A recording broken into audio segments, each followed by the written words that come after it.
Welcome back to our Fox 17 Waste Watch special. Time now to focus on a pricey road in Laverne, where the city has a small budget for street repairs in the first place. So we asked why one of their roads is getting all the attention while others are left in the dust. Thousands travel Fergus Road in Laverne every day. I got a little Honda and we had to race it up because it's too bad. Bad. No matter what you're driving, Ridgeview Court isn't much better. It throws your alignment off and just bumpy and rough. But roads like his and Fergus won't get fixed this year. That's because the less traveled Jones Mill Road ate up nearly half the city's road work budget.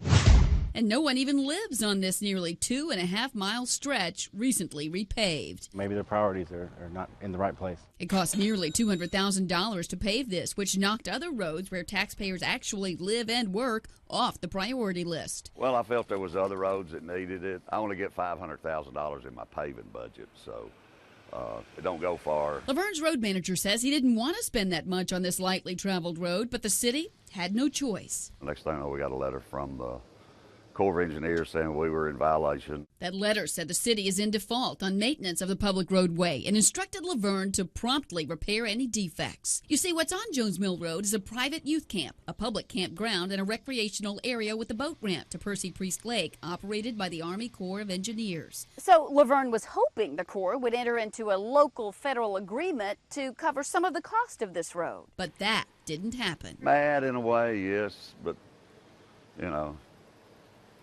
it's government.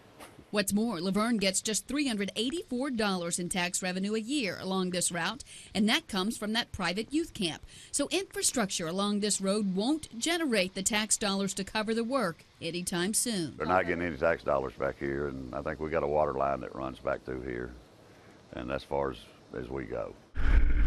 Meantime, drivers like Laram Sutton will have to brave an even longer bumpy ride. It's just bad. The way it's all bumpy, it's falling apart. Well, we checked, and previous Laverne city leaders annexed that road 12 years ago, so the Corps says that makes the city responsible for the road. In a statement from their spokesperson, they tell Fox 17, quote, the Corps of Engineers approved the city's request and issued an easement in perpetuity to include Jones Mill Road on May 8, 2001. Taxpayers are shelling out big bucks to attract some new jobs. 2 months ago, UBS announced plans to open a major service center in downtown Nashville. The company's paying millions for the expansion, but so are you.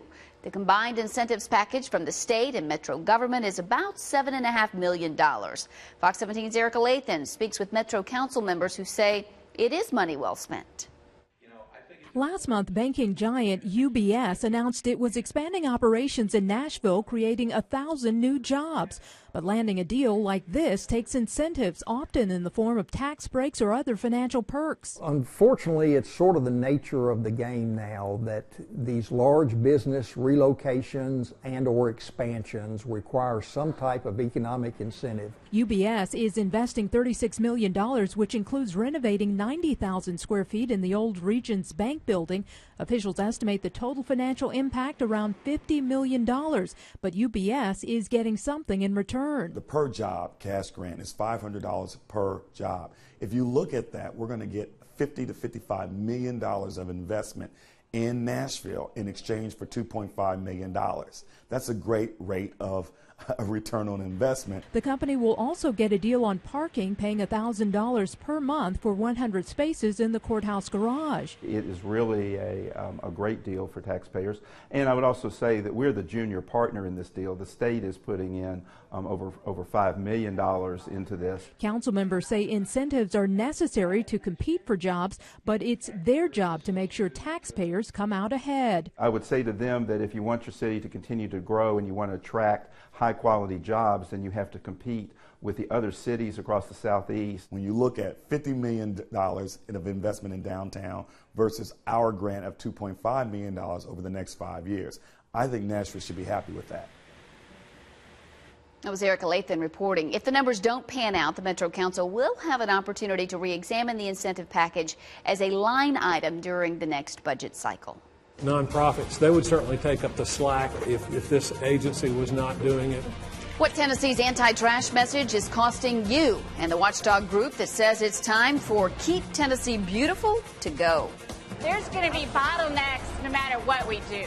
The future of transportation or a plan leading to more congestion. Why some say AMP is a waste of your money.